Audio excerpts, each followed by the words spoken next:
Hey everyone, Lord Necrozome here, and welcome to the dark side. Today, we're going to be reviewing Mario Party 4, a game I played all the time as a kid on my amazing GameCube, which I still have and play on when I have nothing to do during quarantine. So, I guess let's get right into it. First of all, I think the graphics for the time of... When was this made again? This was made in the year 2002. For 2002, this game has some pretty decent graphics. They're not the best by all means, but the quality of the game's graphics honestly looks really good. If any of you have ever played it or seen someone else play it, like if any of you have ever watched Game Grumps and watched them play a few rounds of the game, it looks pretty good for its time. I mean, for a 2002 game, these 3D graphics are pretty, I dare say amazing, at least for the time. I mean, considering this is Nintendo we're talking about and Mario Party, I mean, it shouldn't come as a surprise, but it is amazing. Or at least the graphics are. So we're starting off on a good note. Next we'll get to the selection of characters because there's not many. You just got the basic 8: Mario, Luigi, Peach, Daisy, Wario, Waluigi, Yoshi, and Donkey Kong. I shouldn't do that, but I'm gonna do it anyways. I'll probably start making Wario and Waluigi jokes along the way, but I'm getting ahead of myself. So you only have that selection of 8 characters, and I don't think that's bad. I mean, like I said, it was a 2002 game on the GameCube, and for 2002, that's still pretty recent, at least for the GameCube time, because it was released at some points in 2001 when as far as I can remember, the earliest games to be, or the most well-known early games to be released for the GameCube were Pikmin and Luigi's Mansion, which I will be reviewing both of. So I do think I do think it's okay to still have the very small selection of characters. And I think that's perfectly fine for such an early GameCube game. And next, I guess we'll get to the gameplay I guess we'll just go with each of the boards, because if you've ever played Mario Party, then you know that each level, as you would say, is a board made by a different Mario character. Not one of the characters that you can play as, but a different one if you've never played. In this game, you get the selection of 6, first 5, but later on you can get 6, as most, if not all, the Mario Party games. One is they're owned by Toad, they're owned by a Toad, a Goomba, a Koopa, a Boo, and a Shy Guy. And the last one, as always, is actually this one is owned by one of the Koopa kids. Not exactly Bowser, although Bowser is, of course, heavily in charge of it, I guess you could say. So, and most of the boards are not too bad. Or, actually, I got to talk about each of them. First, I'll talk about one of my favorites, which is Shy Guys.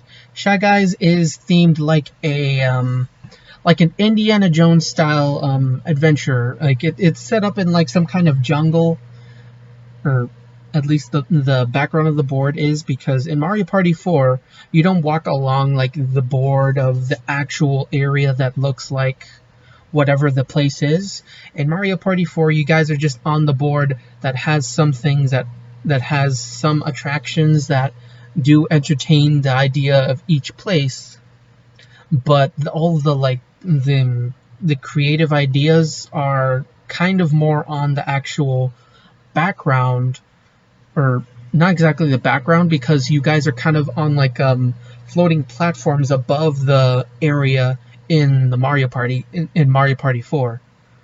And I do like the design of the Shy Guy area, and the idea of Shy Guy being someone that has a thrill for adventure, but is shy, so he made up a little adventure map for anyone that wants to play on his board, and I think that's a really cool idea. His board has a few different attractions, most of which you can only do when small, which are a no-brainer. I mean, being big and small was a big thing in Mario Party 4. And the map itself is not bad. The happening spaces on that map will have you make a wish at a well, either a happy or a sad wish, which can affect the board.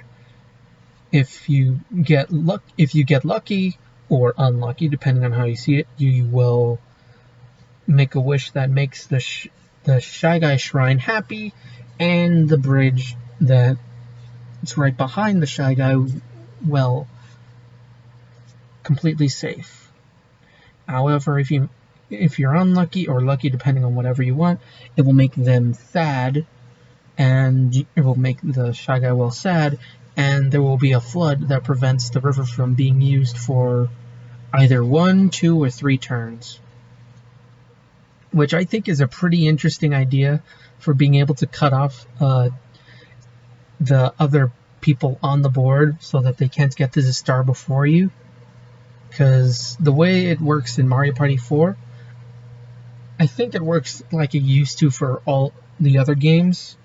And on all the boards, you have to reach the star place wherever it spawns next, and give them 20 coins in order to get the star. And that's how it is in every board in Mario Party 4.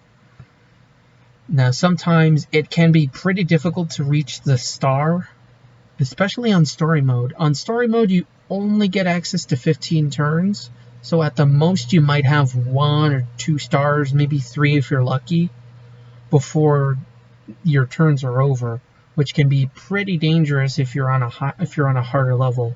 Well, not dangerous exactly, but it can definitely make it a bigger challenge, even if you are a more skilled player, which I do think is still good, because you can never make it. You shouldn't ever make it too easy for any kind of player to do. And I do think that is good. Like, I've been replaying it on hard mode, and it is pretty hard because, well, I'll get to the minigames in a minute.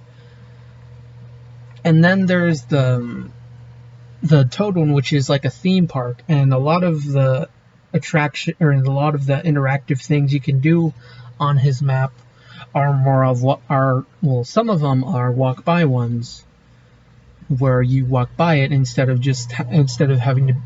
where you walk by it normally, instead of having to be small or stepping on a happening space. Although there are a few happening spaces on there. The happening spaces actually activate a roller coaster, which a lot of spaces are on, so that you have to go to one side of the map or the other side of the map, and depending on how you're playing, or depending on where the star is, that can be a huge problem or a huge help. And one of the interactions is that you can actually spend 5 coins to go onto the roller coaster, collect coins on the way, and even mess up other players that are on the track, because they have to run and avoid you, and then they end up on the other side of the map, and you can totally mess them up at this, although of course at the cost of messing yourself up, but getting a little bonus of slowing everyone else down while you bite up time or have to get more coins. And then I'll move on to Boo then.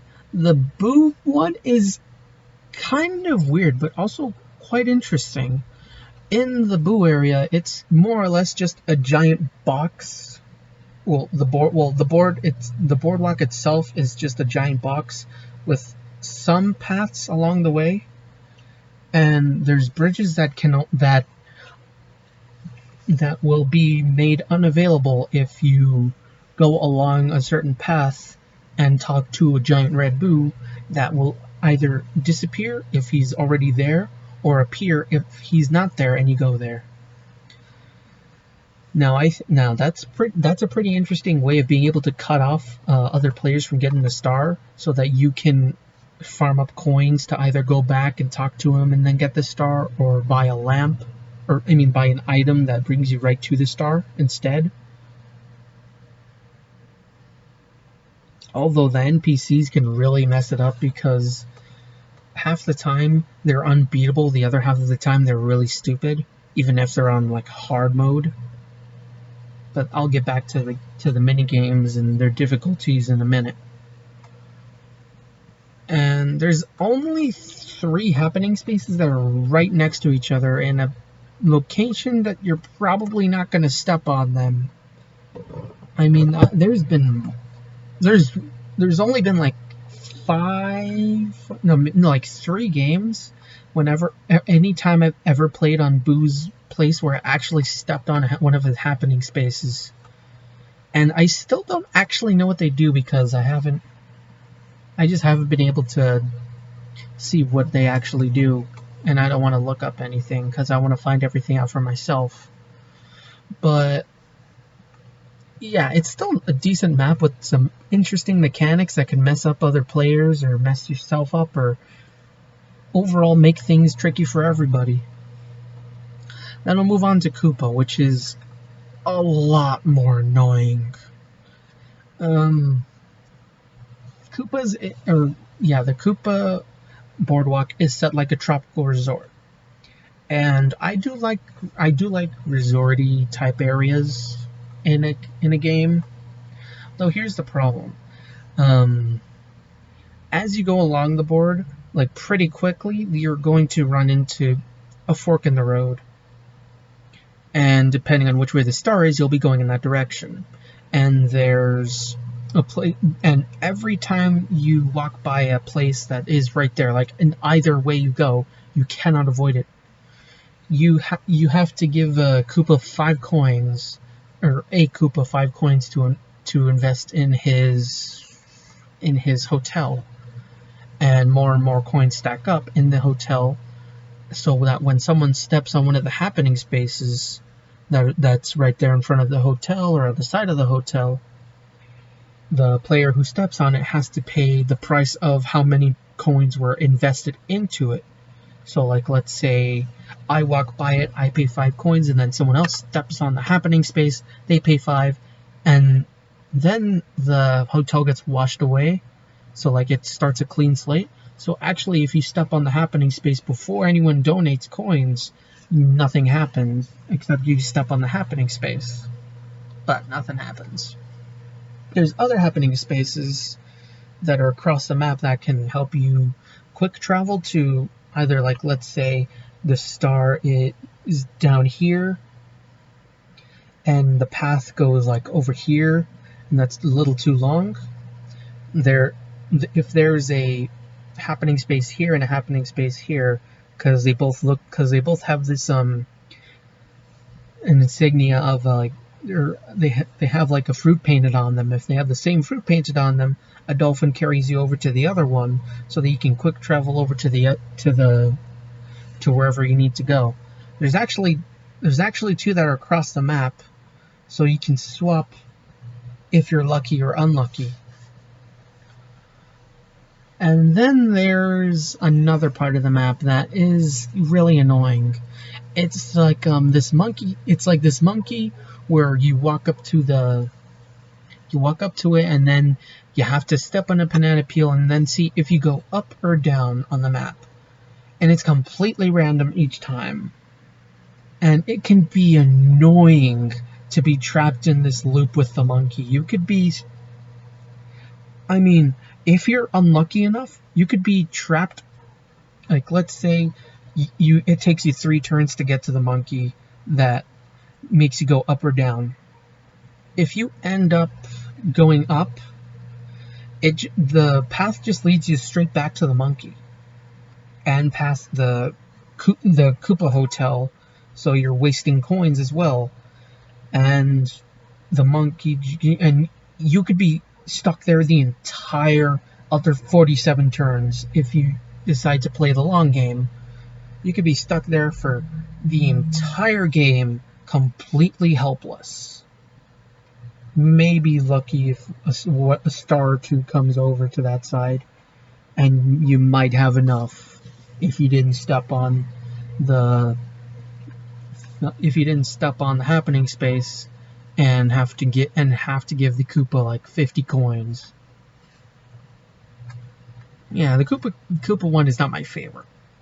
And then we get to the Goomba one, which is a bit better. The Koopa one is the Koopa. the Goomba one is set up like a casino. It's got a casino background, and actually one of the things you have to interact with, like you could interact with it on the first turn, or it's like 8 or so spaces away from the starting point. When you actually come up to like a roulette, and it will take you onto one of 4 paths that go in a bunch of directions. One of which leads you right back to the relatively close right back to the roulette. Another is a bit of a longer path but leads you back, and the other 2 just leave you in big loops, with the only exit being another happening space that takes you across, and a small pipe that you can go through if you have a mini mushroom. And one of the interesting things about it is you can actually spend coins in order to be closer to the star.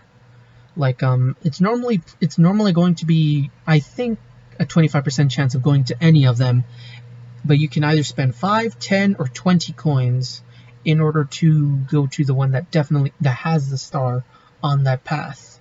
So you could like pay 5 to like raise it a little more, or 10 to raise it up even more, or 20 to basically make it completely in your favor that you are going there.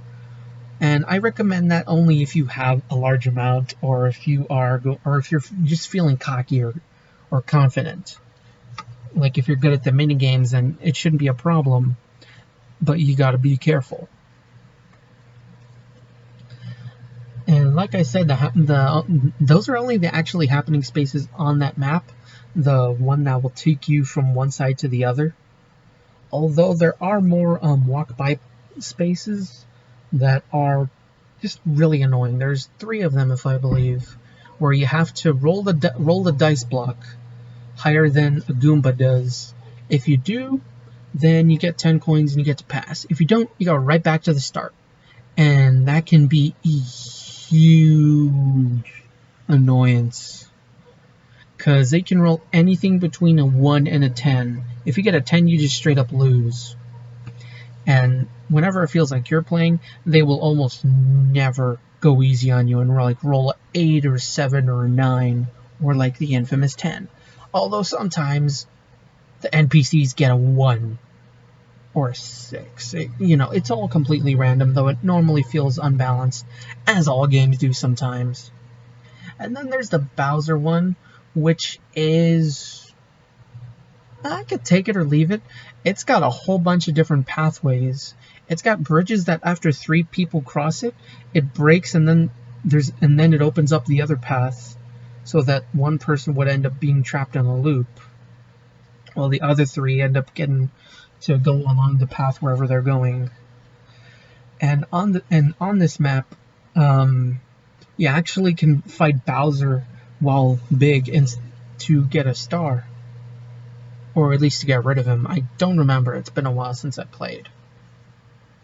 But if you walk by him without the star, then you just lose half your coins, or it was 20, I think. Like I said, it's been a while.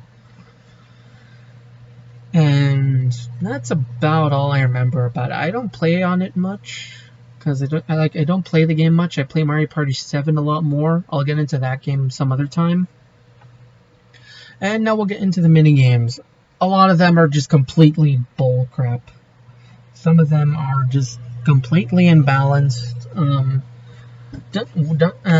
Dungeon Duos is the one I hate the most, because in harder difficulties, it seems like in a lot of games, not just like this game or this specific mini game, but in a lot of games, when you have the difficulty set so high, the NPCs do things that shouldn't be even possible to do with any actual person playing it, using them.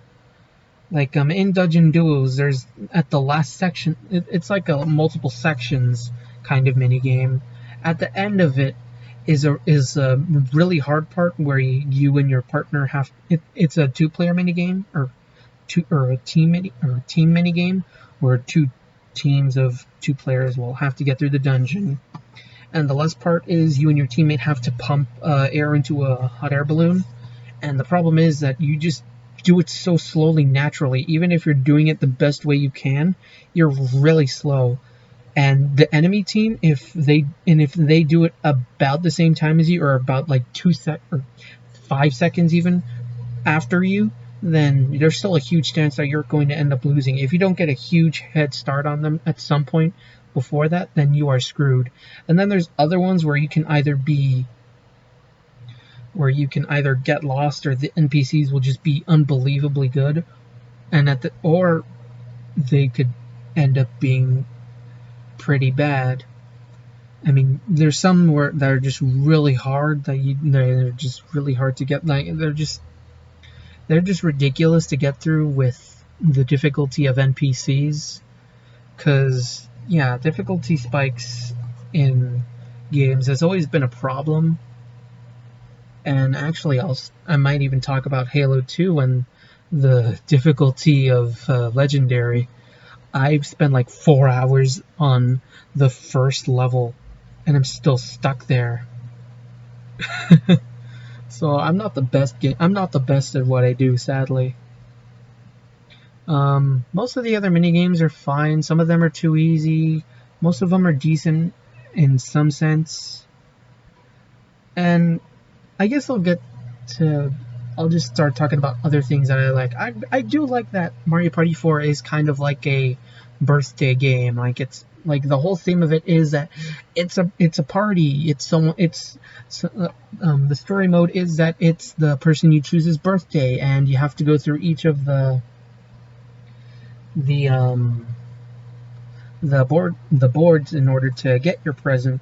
And each present is actually specifically themed for each person that you choose. So whenever you hold on a sec. Sorry about that. Back to what I was saying. Yeah, I like that I also like how, each present is different depending on the person that you're playing as. I mean, even Bowser gives you a present at the end if you win. Although, I almost completely forgot to mention, after each time you beat a board, you get some kind of boss battle where it's a 1v1 mini game based on the theme of whichever person's board you're playing. Shy Guy makes you go through paleontology kind of quest where there's 5 objects and you have to decipher which one is the one that's different. And if you get 3 in a row, or if you get 3, you win. And then there's Koopas where you have to slide a bunch of empty shells into holes 3 times and you win. And then there's Toads where you have a hammer and you go around this room bopping like little Bowser and Koopa Kid bobbleheads, and whoever gets the most and whoever bops the most wins. And then there's Goombas where you take turns flipping or picking gambling chips, and whoever reaches 50 points first wins. And then Boo's has you and him taking turns trying to get 3 cards that match one another. I'm kind of going through this because I don't want this to be a really long video, so I'm going to go through this as fast as I can. And then Bowser's is like a final boss where you have to get through an obstacle course of lava, then you have to do a couple puzzles, and then the final battle between you and him is you stepping on these pads that activate electricity, that activate lightning to strike a certain area, but it can also affect you. and you have to, yeah, and you have to use that lightning area to, you have to bring Bowser to you, activate the area, and then zap him. It's honestly a really cool final battle. I guess that's about it. It's a pretty good game, especially for its time. The graphics are amazing. Some of the mini games are pretty one-sided, or can be one-sided. Most of them are fair, and some of them are fun, some are not. Some of them can be a little too easy to do with modern technology and modern strategies for gaming and stuff. You know, like, gamers are smart. We can figure out a lot of crap. But it's overall a decent game, especially for its time. So thank you for watching. Like, comment, subscribe. Let me know if you want me to keep doing these. I'll be doing one of Mario Party 7 or one of Pikmin next, because Pikmin, or Pikmin 2, maybe Luigi's Mansion, I don't know. So, yeah, let me know what you guys think of this, and actually name any game from the Wii or the GameCube or Wii U or even the Switch that you might want me to review, and I'll give an overall opinion on it. Hope you guys enjoyed it. Do all that stuff I told you to do. Stay dark.